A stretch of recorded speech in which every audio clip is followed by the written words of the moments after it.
Yo, what is good, ladies and gentlemen? It's your boy Hollywood here, and today we're going to be going over the July 11th edition of NXT. We had Judgement Day open up the show, coming out looking strong, like a united front. Love to see it. Please do not break this group up yet, Vince. Please, please. They have so much more they could do. Damian Priest cut a good promo talking about how Judgement Day runs everything in WWE, including NXT, which brought out Trick Melo Gang, Carmelo Hayes, and Trick Williams. They gave Judgement Day their props, saying that yes, at one time they did used to run things on NXT, but nowadays it's Trick Melo Gang time. This made Finn Balor get on the microphone telling Carmelo that if he wants to come for the Prince, he best not miss. This also is kind of referencing Carmelo Hayes losing to Finn Balor on Raw a few weeks ago. So we got our main event set up for the night, Trick Melo Gang versus Judgement Day. After this, we had Drew Gulak and Charlie Dempsey taking on Duke Hudson and Andre Chase of Chase U with Thea Hell at ringside. Chase U's wanting to get revenge on Drew Gulak and Charlie Dempsey for costing Thea Hell the NXT Women's Championship a few weeks ago. This was a really fun match. You know, the Chase U gimmick is so over. Love seeing it.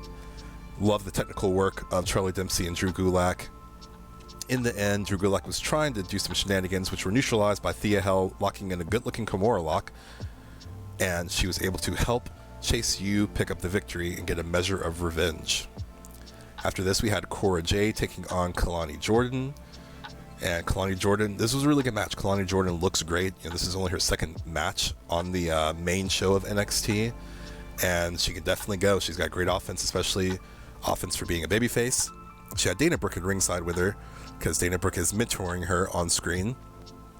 In the end, though, Cora Jade was able to overcome the babyface hot offense of Kalani Jordan, and she was able to get the 1-2-3. Post-match, Cora Jade grabbed her kendo stick. She wanted to do more damage to Kalani Jordan, which caused Dana Brooke to get in the ring, hit a few clotheslines on Cora Jade, and take the kendo stick from her and chase her out of the ring. So I guess we're going to be getting a matchup between these two coming down the road.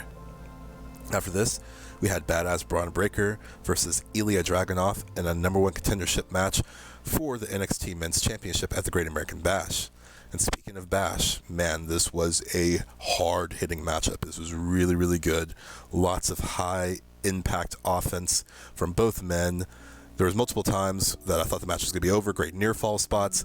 Ilja Dragunov ate a massive spear coming off the top rope from Bron Breakker. Thought that was going to be the end. It wasn't. Ilja Dragunov hit some great hard-hitting forearm shots. Thought that was going to be the end. It wasn't. In the end, Ilja Dragunov was able to barely overcome Bron Breakker, so Ilja Dragunov is your number one contender. After this, we had Tiffany Stratton going up against Ivy Nile. This was another great match for tonight. Ivy Nile is a Dr. Tom and Kane student from their JPWA wrestling school in Tennessee. I'm a former Dr. Tom and Kane student from the JPWA, so I'm always cheering on my fellow alumni. In the end, Tiffany Stratton was able to overcome Ivy Nile's offense and hit the prettiest moonsault ever for the 1-2-3. The crowd was all over Tiffany Stratton's, chanting, "You tapped out," which she did to Thea Hell when the referee was distracted during their match a few weeks ago. Tiffany got on the mic and cut a promo talking about how she didn't tap out and she beat Thea Hell fair and square. Just your good standard heel promo denying reality. After this, we had Channing Stax Lorenzo versus Joe Coffey. Stax is also a fellow JPWA Dr. Tom student, and so, you know, always cheering on my guys and my gals. Joe Coffey looked like he had the match won, and Stax kicked out, which made Joe Coffey and Gallus get irate. You hear Joe Coffey scream about how they had a deal, implying that Stax was supposed to take the pinfall. If Stax had gotten pinned there, then Tony D'Angelo would have to go to trial and his charges would have stuck. If Stax wins, then Tony D'Angelo goes free and the charges are dropped, and Stax and Tony D'Angelo get a tag team championship match against Gallus. You hear Stax saying that he ain't no snitch. We come back from commercial break, and Tony D'Angelo comes in over the NXT intercoms from a call from prison, cheering on Stax, talking about how he can't believe that Gallus took the bait and how they tricked them, so they goaded them into this match. Gallus looked like they were trying to get involved, and this brought out newcomers Bronco Lima and Lucian Price, to neutralize the tag team champions. This allowed Stax to have a really cool Eddie Guerrero spot where he took a crowbar out, hit Joe Coffey while the referee was distracted. Wolfgang got in the ring. Stax threw the crowbar to him and hit the mat, acting like Wolfgang had just hit him. This caused the referee to throw the tag team champions out, and Stax became your winner. So Tony D'Angelo is coming home. Then it was main event time. Judgment Day's Damian Priest and Finn Balor versus Trick Melo Gang, Trick Williams and Carmelo Hayes. And the MVP of this match, in my opinion, Trick Williams. We got to see him really highlighted. We got to see a lot of good offense from him. He's been putting in that work, and I'm glad he got to shine here. Wouldn't mind seeing Trick Melo Gang get in on the tag team championships at some point. Damian Priest had a huge razor's edge to Trick Williams, though, on the announcer's table, which took him out of the matchup. This gave Judgment Day the advantage in the numbers. And Dom Mysterio tried to distract the referee while Mommy threw in the Money in the Bank briefcase of Damian Priest, but Ilja Dragunov came out and took it from Damian Priest. But due to Damian Priest being a little quicker, he was able to move out of the way of a charging Carmelo Hayes, and Carmelo Hayes ran into the Money in the Bank briefcase while Ilja Dragunov was on the ring apron holding it. This caused Carmelo Hayes to eat a South of Heaven chokeslam from Damian Priest, a coup de grace from Finn Balor, and your victors of the night, the Judgment Day, looking strong.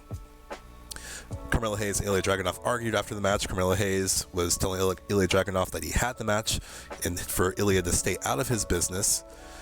And Judgment Day walked out amongst the arguing, looking like a strong, united group faction. There was no hints of friction between any of them, which I was happy to see.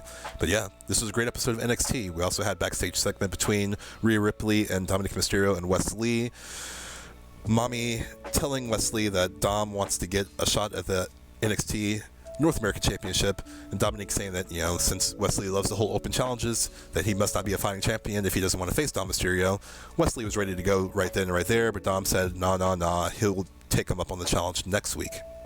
We also had good vignettes from Gigi Dolin, calling out Kiana James, from Baron Corbin still trying to search for his new gimmick, his new character. And all around, this was a great episode of NXT.